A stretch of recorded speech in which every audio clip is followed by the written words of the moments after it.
metais Lietuvoje kilo tymų protrūkis Vilniaus mieste. Kaip buvo minėta, protrūkis apėmė 35 susirgimus, didžioji dauguma jų buvo patvirtinta laboratoriškai. Pirmasis atvejis, kurį pavyko nustatyti, tai buvo neskiepytas vaikas, vėliau susirgo jo šeimos nariai ir tai prasidėjo protrūkis Vilniaus mieste. Įdomu yra tai, kad Lietuvoje protrūkis pasireiškė tarp sąlyginai vyresnio amžiaus žmonių nei, sakysim, kitose ES šalyse ir beveik 70% sirgusių buvo vyresni negu 30 metų amžiaus. Ir pavieniai susirgimo atvejai buvo netgi vyresnių negu 50 ir net 60 metų amžiaus žmonių tarpe.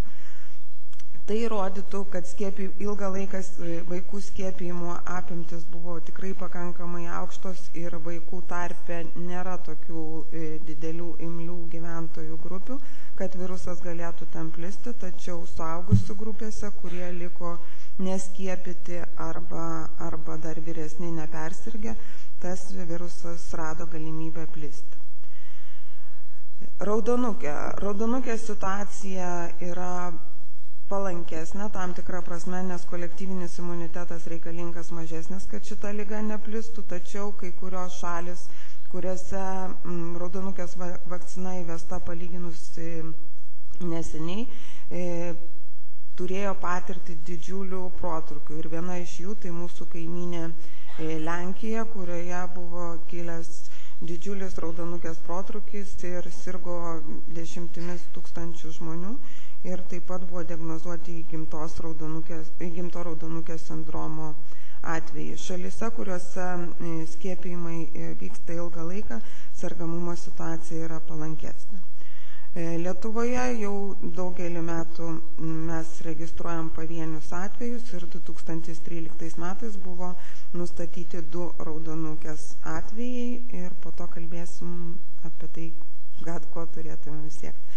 Skiepijimo apimtis, kaip ir buvo minėta, jos yra pakankamai aukštos, tačiau pastaruosius 3 metus, tai yra nuo 2011 metų, skiepijimų tymų raudonukės vakcina apimtis neviršė 95%, kas reikalinga tam, kad būtų valdomi tymai.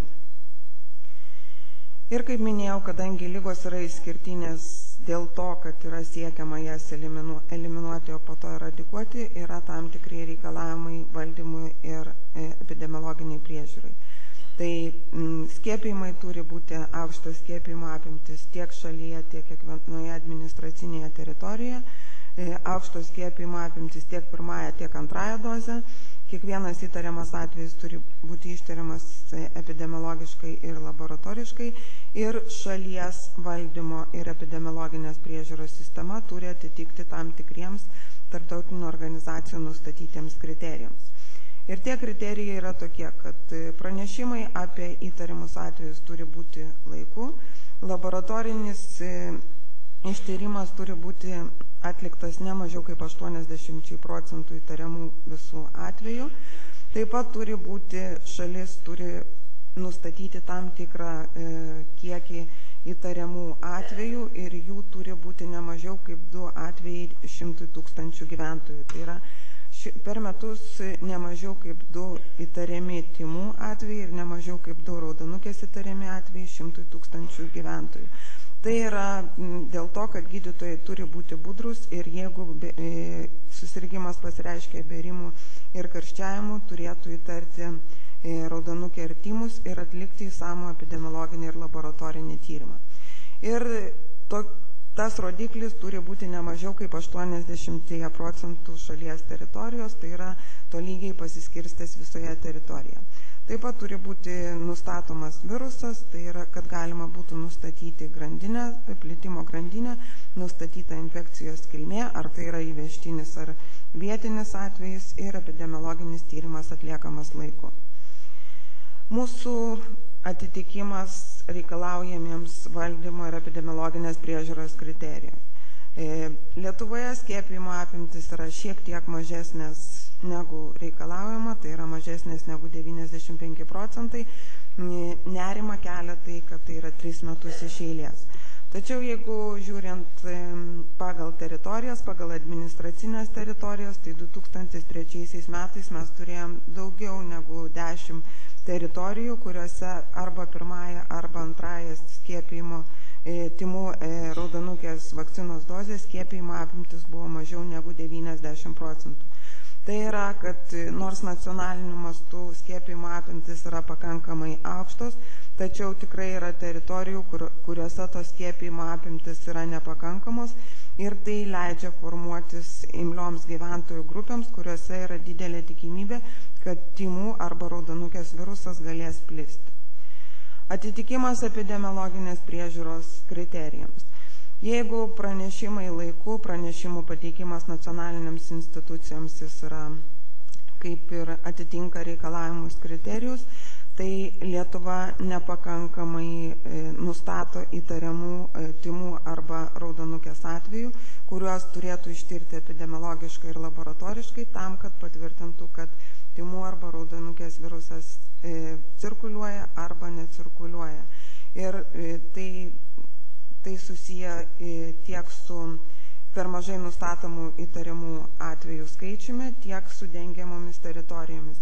Nes tik tai keliose teritorijose yra nustatoma tiek įtariamų tymų arba raudonukės atvejų, kurie yra ištiriami, kad atitiktų rodiklį 200 000 gyventojų per metus. Tai problemos ir yra toks, kad skiepijimo apimtis nors ir didelės, bet jos pastaruosius 3 metus yra mažėjančios, yra netolygumai pagal administracinės teritorijas ir yra tam tikrai neatitikimai dėl epidemiologinės priežiūros. Tai yra per mažai įtariamų tymų raudonukės atvejų ir tai netolygiai pasiskirstė Lietuvos teritoriją. 2013 metais mes turėjom 2 raudonukės atvejus, jie yra registruoti, bet jie yra laboratoriškai nepatvirtinti. O iš kitos pusės, kiek yra atlikta tyrimų dėl raudonukės, visi jie buvo neigiami. Tai iš vienos pusės mes turime 2 raudonukės atvejus, iš kitos pusės neturim nei vieno laboratorinio patvirtinimo, kad virusas tikrai cirkuliuoja. Tai irgi rodo ne visiškai tinkamai įvykdyta raudonukės epidemiologinė priežiūra. Pagrindiniai dokumentai, pagal kuriuos mes siekiam suvaldyti raudonukę ir tymus, tai yra nacionalinė imunoprofilaktikos programa, dabar yra 14-18 metų, taip pat vaikų profilaktinių skiepijimų kalendorius, kuris numato, kad kiekvienas vaikas turėtų būti paskiepytas 2 tymų epideminio parotito raudonukės vakcinos dozėmis, tai yra 15 mėnesių ir prieš mokyklą.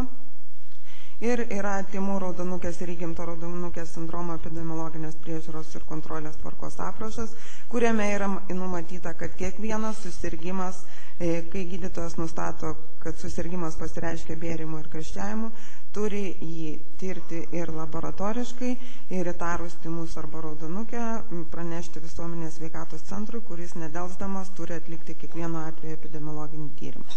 Taip pat yra sudarytas nacionalinis tymų ir raudonukės pašalinimo patvirtinimo komitetas, kaip ir kiekvienoje šalyje. Ir šitas komitetas kiekvienais metais teikdamas duomenis Pasaulio sveikatos organizacijai turės galų gale patvirtinti, kad Lietuva yra ta šalis, kurioje nėra tymų ir raudonukės vietinių atvejų, esant tinkamai epidemiologinės priežiūros sistemai. Apibendrinant, kad tymai ir raudonukė šiandien yra prioritetinės sritis, todėl, kad tai yra ligos, kurios yra eliminuojamos ir vėliau jas siekiama bus eradikuoti. Ir tai yra plačiau negu šalies epidemiologinės priežiūros objektas, kadangi ligos yra likviduojamos ir eradikuojamos pasaulio arba regiono mastu. Todėl kiekviena šalis turi atitikti reikalavimus, kad galėtų pasiekti šitos tikslus.